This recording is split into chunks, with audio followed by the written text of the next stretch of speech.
जय हिंद देशवासियों। सबसे पहले तो मैं देश के जवानों को एक छोटी सी अच्छी खबर सुना देता हूं कि अभी कुछ दिन पहले मैंने आरटीआई के तहत डीओपीटी से कुछ दस्तावेज मांगे थे। एक ये कि उस आदेश की प्रतिलिपि दी जाए जिसके तहत बीएसएफ को एक सशस्त्र बल से हटाकर एक सिविल विभाग में डाला गया था। दूसरा, ये एनपीएस बीएसएफ पे किस आदेश के तहत लागू हुई है।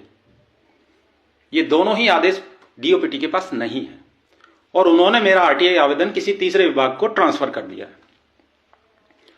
देश के सभी कर्मचारी बंधु इस बात को भली भांति जानते हैं कि कर्मचारियों के संदर्भ में डीओपीटी से ज्यादा रूल रेगुलेशन और दिशा निर्देश भारत के किसी विभाग के पास नहीं है।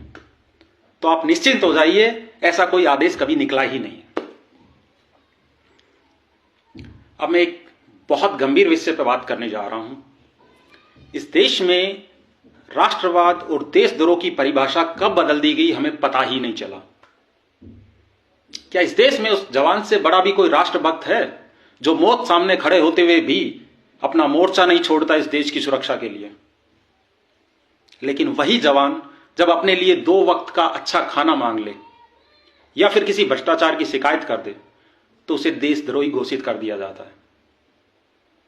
अर्थात इस देश में गलत के विरुद्ध बोलना ही देशद्रोह की परिभाषा बन गया है। और हालात देखिए आप देश के, कुछ लोग इन जवानों के साथ सिर्फ फोटो खिंचवा के बड़े राष्ट्रवादी घोषित हो जाते हैं।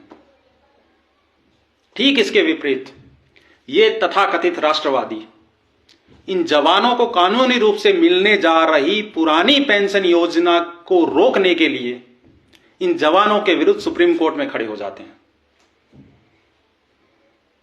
तो फिर उन्हें देशद्रोहियों की संज्ञा क्यों नहीं दी जानी चाहिए? मैं इस देश की राष्ट्रवादी सरकार से एक सवाल करना चाहूंगा कि पुरानी सरकारों को छोड़िए, आप बताइए पिछले 11 सालों में इन जवानों के लिए आपका एक नया फैसला, एक नया आदेश जिसके कारण इन जवानों के वेतन में 1 रुपया भी अतिरिक्त जा रहा हो, ऐसा कोई आदेश नहीं मिलेगा आपको। ठीक इसके विपरीत मैं आपको उदाहरण के साथ ऐसे कई तथ्य बता दूंगा जिसमें इन जवानों को सीधे तौर पे आर्थिक नुकसान पहुंचाया गया है।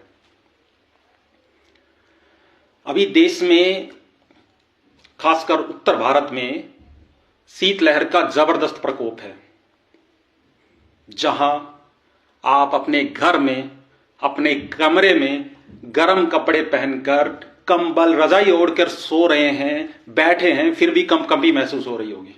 एक बार कल्पना कीजिए कि इन हालात में एक खुले रेगिस्तान में, एक घने जंगलों में, पहाड़ों के ऊपर बर्फ के बीच में एक जवान खड़ा होकर इस देश की सुरक्षा कर रहा है। और यह हालात सिर्फ सर्दियों के नहीं है, गर्मियों में यही रेत आग उगलती है। आपने कई बार समाचार पत्रों में, वीडियोस में देखा होगा कि गर्मियों में इस रेत पे पापड़ सिक जाते हैं और इन हालातों में एक जवान ड्यूटी कर रहा है। और ये कोई सर्दी गर्मी की बात नहीं है, ये 12 महीने मौसम की यही मार झेलते हुए देश की सुरक्षा में डटे रहते हैं। और ठीक इनके विपरीत दिल्ली के एसी कमरों में बैठ के इनके विरुद्ध साजिशें रची जाती हैं। इनको मिलने वाले फाइनेंशियल बेनिफिट्स को कैसे कम किया जाता है, यह वहां तय होता है। एक ऐसी साजिश के बारे में मैं आपको बताने जा रहा हूं जिसे पेश तो ऐसे किया गया जैसे बहुत फायदा होने वाला है, लेकिन वो उसके पीछे का जो मकसद था वो बहुत बुरा था। ये बात है सन 2012 की। मैं नया भर्ती होके उदयपुर पोस्टिंग हुई थी मेरी। उस साल बीएसएफ में एक नई रैंक क्रिएट हुई थी, एएसआई जीडी की। उसे यह कह के लाया गया था कि अब प्रमोशन की कोई कमी नहीं होगी। उससे पहले बीएसएफ में एक जवान हेड कांस्टेबल से सीधा एसआई बनता था। तो ये रैंक लाई गई और कहा गया कि इससे प्रमोशन बढ़ जाएंगे, लेकिन इसके पीछे का मकसद कुछ और था। आज के हालात ये हैं कि पहले जिस समय में एक जवान एसआई बन जाया करता था, आज एएसआई भी नहीं बन रहा है। और पहले क्योंकि एसीपी थी तो 24 साल में एक जवान को एसआई की रैंक मिले ना मिले, एसआई की पे मिल जाया करती थी। आज वही पे 30 साल में जाके मिल रही है। ये हालात हैं देश के। अब मैं बात करने जा रहा हूं, ये तो बात हुई सरकार की, मैं देश के सर्वोच्च न्यायालय की बात करता हूं। इस देश के जो सर्वोच्च न्यायकर्ता है, उनकी सोच के बारे में, न्याय के प्रति उनकी दृष्टि के बारे में मैंने अपने पिछले वीडियो में एक 11 पेज के लेटर का जिक्र किया था। उस 11 पेज का हर एक पैराग्राफ बहुत गंभीर सवाल उठाता है। उसी 11 पेज का एक मैटर था जिसमें प्रमोशन के कंपैरिजन के रिगार्डिंग कुछ तथ्य प्रस्तुत किए गए हैं। अभी कुछ महीने पहले सुप्रीम कोर्ट ने भारत सरकार को निर्देश दिया कि देश के सीएपीएफ में ऑफिसरों के प्रमोशन बहुत कम है, तो आप आईपीएस के डेपुटेशन को कम कीजिए और इनके प्रमोशन बढ़ाइए।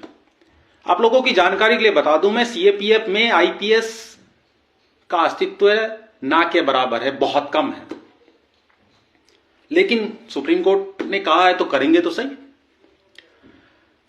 तो वो हालात ये हैं कि उसके बाद शायद अभी कोई न्यूज आई है, दोबारा डायरेक्शन कुछ जारी हुए हैं। तो मैं आपको खबर सुना रहा हूं।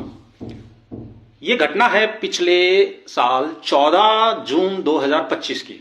बंगाल में बीएसएफ के एक जवान ने अपने साथी को गोली मार दी थी, और गोली एक नहीं, जैसी खबरें आई 13 राउंड फायर हुए। एक जवान को मारने के लिए तो एक गोली बहुत होती है, 2 मार देता, 3 मार देता, 13 राउंड फायर हुए।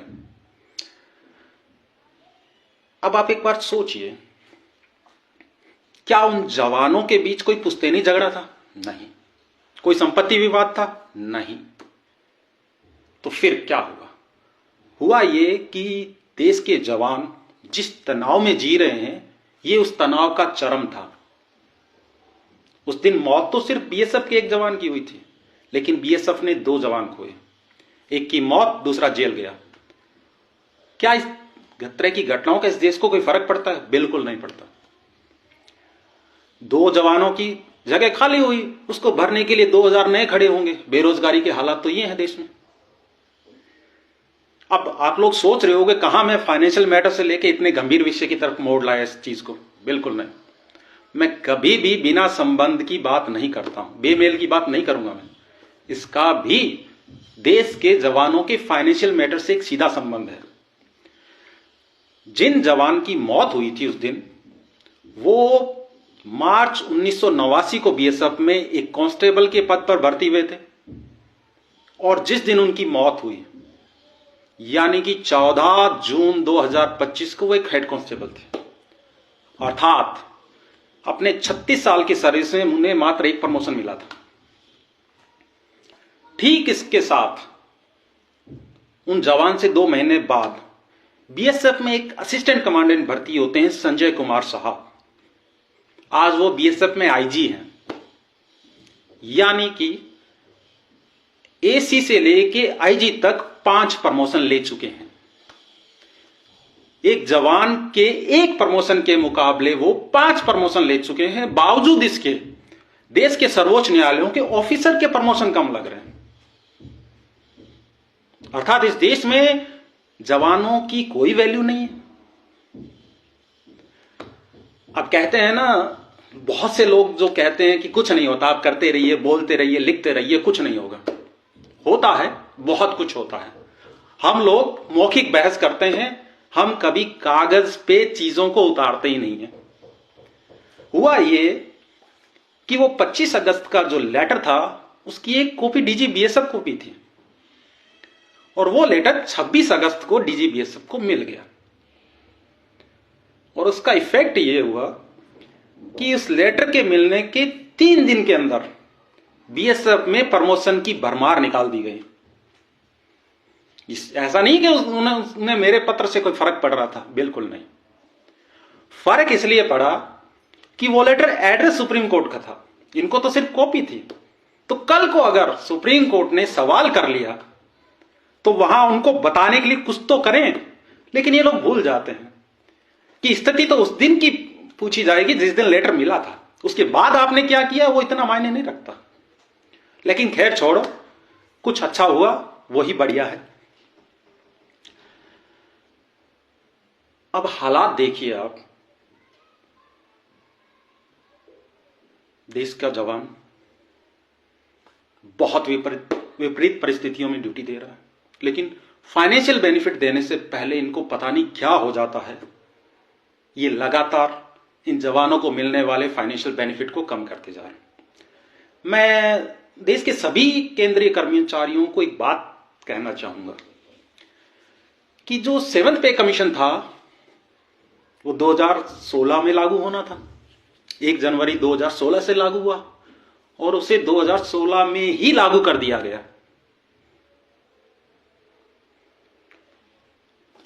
भाई उस टाइम तो सरकार, वर्तमान सरकार नई नई बनी थी, थोड़ा ही टाइम हुआ था, बावजूद उसके जिस साल में लगना था उसी साल के कुछ महीनों में इसको लगा दिया गया। 8th पे कमीशन में ये पीछे क्यों जा रहा है, कभी सोचा आपने? शायद किसी बड़े इलेक्शन का इंतजार हो रहा हो। अब 8th पे कमीशन में पता नहीं ये क्या करेंगे लोग। मैं 7th पे कमीशन की एक घटना बताता हूं आपको। 6ठे पे कमीशन में ग्रेड पे सिस्टम था, यानी जब किसी बंदे को प्रमोशन मिलता था या एमएससी भी मिलती थी तो उन्हें वेतन में एक अच्छा खासा बदलाव मिलता था। और अगर मैं बीएसएफ जवान की बात करूं तो वो जवान 2400 और सीधा 4200 पहुंचता था। एएसआई की रैंक क्रिएट हो गई तो चलो 2800 पहुंचेगा वो, फिर भी एक अच्छा खासा परिवर्तन आता था। 7th पे कमीशन ने इन्होंने प्रमोशन को मात्र एक एनुअल इंक्रीमेंट बना के छोड़ दिया है। किसी ने कोई सवाल ही नहीं किया इस बारे में, और ये हालात 8th पे कमीशन में और बुरे हो जाएंगे। हाँ, कोई नए इलेक्शन में हार का डर लगे तो वो एक अलग बात है, वरना 8th पे कमीशन और बुरा जाने वाला है। 7th भी शायद देश के इतिहास में सबसे कम वेतन वर्दी वाला वेतन आयोग था। 8th का देखो क्या होता है। बात सिर्फ इन चीजों की नहीं है। क्या इस देश में इतनी विपरीत परिस्थितियों में एक जवान खड़ा होकर देश की सुरक्षा कर रहा है, उन्हें तो समय नहीं है, ना ही वो इतने जानकार है, वो तो कहीं बैठे हैं पहाड़ों पे, कहीं जंगलों में, कहीं रेगिस्तान में। देश के भीतर क्या हो रहा है, ये दायित्व बनता है इस देश के नागरिकों का कि जो हमारे लिए वहां बैठे हैं उन्हें हम सपोर्ट करें। लेकिन खैर छोड़िए, आप क्यों टेंशन लोगे? कौन सा आपका बेटा वो परेशानियां झेल रहा है, कौन सा आपका बेटा शहीद हो रहा है बॉर्डर पे? आप तो तब जागना जब आपके खुद के ऊपर पर्टिकुलर कोई परेशानी आएगी। लेकिन याद रखिए, उस दिन आपके साथ भी खड़े होने वाला कोई नहीं होगा। मैं देश के लोगों से एक प्रार्थना करना चाहूंगा कि यदि आपको इस वीडियो में एक भी बात यूं लगे कि व्यर्थ की बातें हैं तो आप इस पर कुछ ना कीजिए। लेकिन यदि आपको यह लगे कि हमारा देश के जवानों के प्रति कुछ दायित्व तो बनता है और इस वीडियो में एक भी सवाल व्यर्थ का नहीं है, तो कृपया आप भले ग्राउंड पे मत उतरिए इन जवानों के सपोर्ट में। आपके हाथ में जो 5-6 इंच का स्क्रीन है ना, वो वर्तमान समय में इससे ज्यादा इफेक्टिव कोई साधन नहीं है अपनी बात रखने का। तो आप जितने भी सोशल साइट का उपयोग करते हैं, चाहे वो फेसबुक हो, इंस्टाग्राम हो, एक्स हो, थ्रेड हो या फिर कोई व्हाट्सएप ग्रुप हो, यदि आपको लगता है कि ये सारे सवाल उचित हैं, हर एक प्रश्न जायज है, तो सरकार से सवाल कीजिए कि देश के जवानों से के साथ ये अन्याय क्यों, उनके साथ ये धोखा क्यों। जय हिंद देशवासियों।